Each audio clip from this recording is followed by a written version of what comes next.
Acara ini dipersembahkan oleh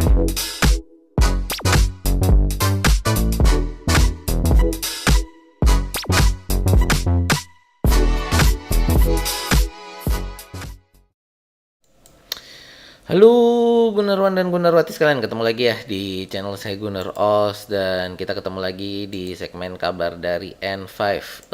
Mohon maaf banget ya, ini harusnya materinya keluarnya kemarin malam, tapi karena ada kerjaan jadinya ini saya buat video on demand aja untuk kalian, jadi biar beritanya nggak ketinggalan nih gitu ya. Dan sekali lagi juga mohon maaf untuk teman-teman yang kemarin jam 9 nungguin ya, karena saya lupa saya matiin itunya di YouTube-nya sebelum saya pergi gitu kan, pikir bisa balik jam 9, ternyata nggak pas juga gitu ya, baru bisa live itu malamnya untuk kita nonton bersama itu Spanyol lawan Arab Saudi ya gitu ya. Untuk teman-teman yang baru pertama kali hadir, perkenalkan dulu, channel saya adalah fans channel Arsenal. Jadi kalau teman-teman ngefans dengan Arsenal atau suka dengan konten-konten sepak bola semacam ini, boleh yuk di like, share, dan subscribe ya. Saat ini kita sedang mengejar 5.000 subscriber. Jadi untuk kalian yang belum subscribe, boleh diklik tombol subscribe-nya, dipencet juga tombol loncengnya. Jadi setiap kali saya upload, kalian dapat pemberitahuan dari YouTube gitu ya. Iya, kayaknya kita nggak usah berlama-lama lagi ya, karena nggak ada komen-komen juga yang akan dibahas. Jadi silakan, mungkin kalau yang mau komen boleh di kolom komentar yang biasa aja ya. Jadi nanti akan coba saya balas satu persatu, atau mungkin nanti malam akan kita bahas di kabar dari N5 yang nanti malam ya gitu. Oke, seperti biasa tidak berlama-lama kita akan masuk ke berita kita yang pertama ya. Ini dari William Saliba ya, yang menginformasikan bahwa ternyata dia ini nggak main 100% ya, harus menahan rasa sakit selama Piala Dunia. Ini satu hal yang cukup mengkhawatirkan, jujur buat saya ini satu hal yang sangat mengkhawatirkan, karena saya nggak pengen cederanya Saliba ini tambah parah gitu loh. Jadi ini satu hal yang dia, ya walaupun dia juga melanjutkan sih ini di dalam wawancaranya ini ya, dia mengatakan bahwa ya ini Piala Dunia gitu kan, hanya 4 tahun sekali, jadi harus bagaimana supaya bisa bisa membantu negaranya lah gitu kira-kira. Jadi ya ini satu hal yang buat saya agak mengkhawatirkan. Kenapa? Karena ya ini kita juga banyak pemain yang lagi bermain di Piala Dunia. Beberapa di antaranya ada ada beberapa pemain lain lagi yang juga dalam kondisi tidak baik-baik saja ya, tapi perbedaan dari sikap pelatihnya ini yang sangat-sangat berbeda gitu loh. Kalau di Belanda, Timber ya langsung dicoret gitu kan, karena dalam kondisi lagi cedera seperti ini langsung dicoret, langsung udah nggak usah ikut lah gitu. Di Inggris Saka juga masih dalam kondisi cedera. Di Inggris itu Saka di beban permainannya dikurangi banget ya. Kemarin turunnya sebagai cadangan, dari bangku cadangan, juga main sekitar cuma setengah jam, dan kayaknya untuk pertandingan kedua besok nggak akan diturunkan gitu ya. Jadi masih dibagi beban permainannya. Saliba ini kemarin main full 90 gitu loh. Nah ini makanya saya berharap Prancis cepetan pulang aja deh, biar Saliba juga cepetan pulang gitu ya. Nah ini makanya ini satu hal yang buat saya cukup mengkhawatirkan. Dan ada dia kemarin juga saya sempat bilang kan, ada kemungkinan bahwa untuk Saliba sama Saka di awal musim ini bisa jadi harus absen agak lumayan panjang gitu ya. Ya kita tunggu bagaimana nanti kabar selanjutnya. Semoga sih cederanya nggak tambah parah ya. Semoga bisa segera beres gitu untuk Saliba.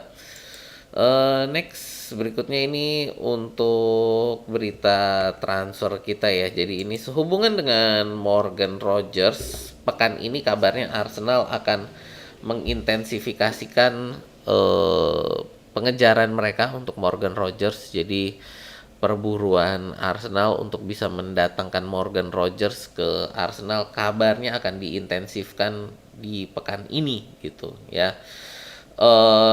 Dan ya ini para pemain kita di timnas ini juga kayaknya membantu usaha itu gitu. Jadi membantu biar bisa segera beres juga Morgan Rogers ya.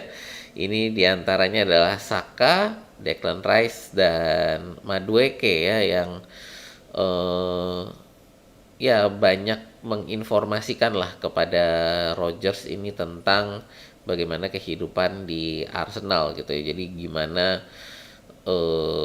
Arsenal itu bekerjanya itu gimana gitu. Nah ini satu hal yang apa ya biasa dilakukan lah di timnas, tapi biasanya bukan hanya dari pemain kita yang kayak nggodain pemain mereka gitu, tapi bahwa biasanya sih ini pemain-pemain yang akan datang gitu ya kalau di timnas ini yang ngobrol-ngobrol aja. Jadi ini sih kemungkinan besar juga bukan kayak datang yuk ke Arsenal, tapi lebih ke ngobrol-ngobrol aja dari Rogers kan. Kalau di Arsenal tuh nanti gimana, nanti kalau di Arsenal tuh jadwal latihannya gimana, ngomong-ngomong kalau di Arsenal itu chefnya biasanya bisa masak apa aja gitu kan. Jadi model-model sebenarnya sih lebih ke arah ngobrol-ngobrol seperti itu ya. Cuman kalau dari Daily Mail ini kesannya tuh kayak para pemain Arsenal ini kayak nggodain, ayo segera ke Arsenal, asik lo di Arsenal gitu. Kesannya jadi kayak apa ya, jadi kayak marketing buat Arsenal gitu.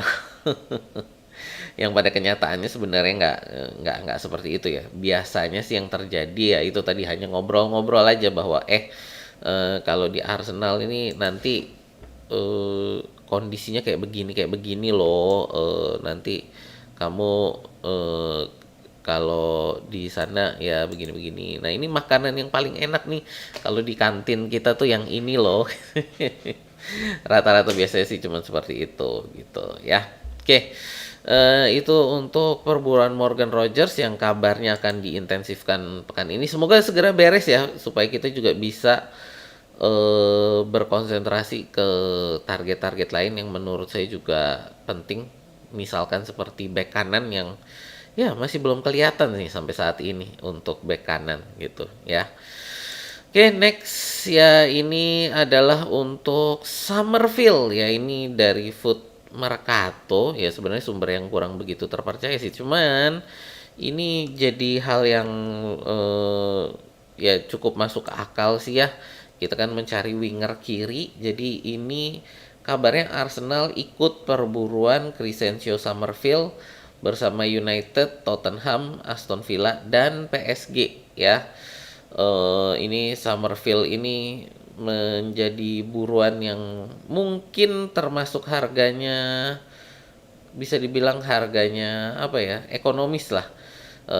Kabarnya sekitar 40 sampai 50 juta pound sterling ini sudah bisa mendatangkan Crescencio Summerville. Dimana kalau penyerang sayap lain harganya di pasaran ini ada di 80-an juta euro atau sekitar 70-an juta pound sterling ya. Jadi harga sekian ini untuk Summerville menurut saya adalah harga yang ya lumayan ekonomis gitu ya. Nah sekarang masalahnya adalah ini Arsenal beneran serius atau gimana? Kalau buat saya sih ini ya kayaknya sih standarnya Andrea Berta ya, tebar jala dulu, coba untuk bikin kesepakatan personal dulu, nanti kalau memang oke, akan dilanjutkan ke negosiasi antar klub gitu. Jadi kalau buat saya sih ini nggak perlu wah kita ini semua pemain sayap kayaknya mau dibeli Arsenal apa ya gitu. Ya ini nggak seperti itu juga. Jadi ya ini saya rasa kita sebagai fans Arsenal udah mulai tahu lah ya cara kerjanya Andrea Berta, udah dari musim kemarin, musim ini juga diulangin lagi.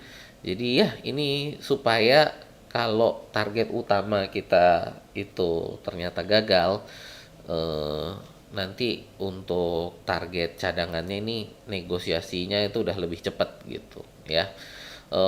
Dan ya ini juga buat saya nih Summerfield sih ya keunggulannya ya paling adalah dia ini udah paham Liga Inggris gitu kan ya. Nah ini penampilannya bersama timnas Belanda kemarin juga lumayan oke, jadi fans-fans mulai pada mulai pada rame nih, wah beli Summerfield bagus tuh.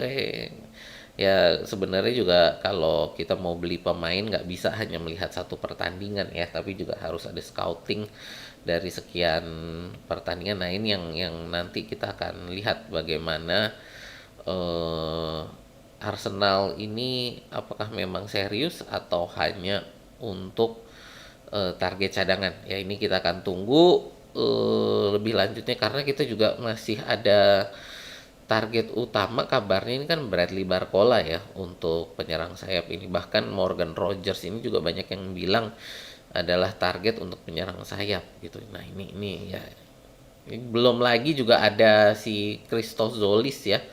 Nah ini jadi banyak banget sih ini sebenarnya kita dihubungkan dengan penyerang sayap gitu ya, terutama sayap kiri. Nah ini yang kita akan tunggu. Seperti juga info dari Hand of Arsenal ya, ini banyak sekali berita-berita hoax saat ini tentang transfer, dan Andrea Berta sebenarnya sangat suka dengan kondisi hoax ini banyak karena ini menutupi pergerakan dia yang sebenarnya gitu ya. Oke, next ini yang terakhir ini saya mau sedikit membahas tentang Tottenham ya. Ini yang kabarnya ini selangkah lagi dapat kesepakatan pribadi dengan Mateus Fernandes dan berkesempatan bisa membajaknya dari Manchester United. Ini beritanya dari Matteo Moretto dari Italia. Tapi barusan pagi ini, jadi ini sebelum saya rekaman, itu saya lihat dari Fabrizio Romano ini mengkonfirmasi bahwa bukan tinggal selangkah laginya ya, tapi mengkonfirmasi bahwa Tottenham saat ini sedang berbicara dengan kubunya Mateus Fernandes untuk bisa mendapatkan kesepakatan personal ya, dan ini juga mengkonfirmasi dari Matteo Moretto bahwa belum ada negosiasi dengan dengan West Ham gitu. Nah ini saya mau bahas tentang Spurs ini karena satu, ini kemarin waktu saya bikin video tentang rival untuk musim depan, saya nggak masukin Spurs ini ya, yang ternyata di jendela transfer ini menggila loh, udah beli, kalau nggak salah udah beli 3 pemain mereka ya. Mau beli Tonali, ya ini Tonali ini kabarnya juga udah deket untuk kesepakatan kemarin, bid pertamanya ditolak, 80 juta pound sterling bid pertamanya ditolak. Spurs Newcastle maunya sekitar 100 juta pound sterling, kayaknya bakal dipenuhi, nggak tahu. Dan ini kalau bisa dapat Mateus Fernandes juga, wow, kalau menurut saya sih ini bisa jadi pesaing bagi Arsenal ya. Dan mungkin saya akan kalau bisa nih, dalam artian ini bisa dapat Tonali, bisa dapat Mateus Fernandes, saya akan taruh mereka di akhir musim ini ada di atas United dan Chelsea ya. Seandainya mereka bisa dapetin ini Mateus Fernandes dan Tonali. Ya, kita masih belum tahu gimana, tapi yang pasti mereka kalau bisa dapetin, wah bisa midfield mereka bisa oke banget ya. Saya selalu memandang, dan ini kan sih saya juga sebenarnya bukan beberapa sih, di sekitar bulan Desember Januari kemarin kalau nggak salah ya, saya pernah ngomong kan bahwa Spurs ini sebenarnya keuangannya tuh mereka sangat oke. Keuangan Spurs ini sangat solid gitu ya. adalah klub dengan keuangan paling sehat di IPL.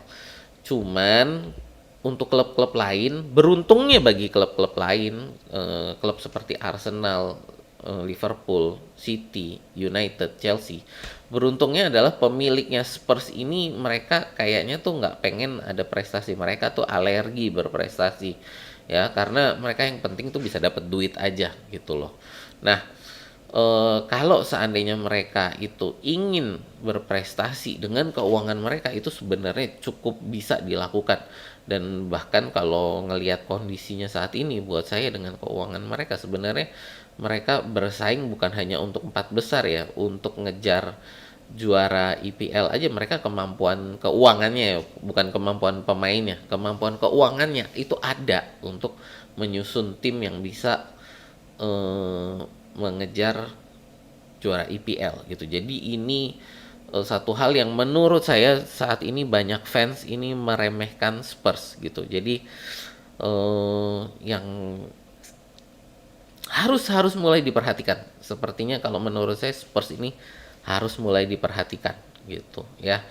Jangan diremehkan, apalagi kalau ini bisa membajak si Matheus Fernandes ini dari Manchester United ya. Kalau bisa bajak, kita harus berhati-hati ya. Jadi ini harus melihat Spurs sebagai tim papan atas lagi seandainya bisa dapat Tonali dan bisa bajak Matheus Fernandes gitu ya.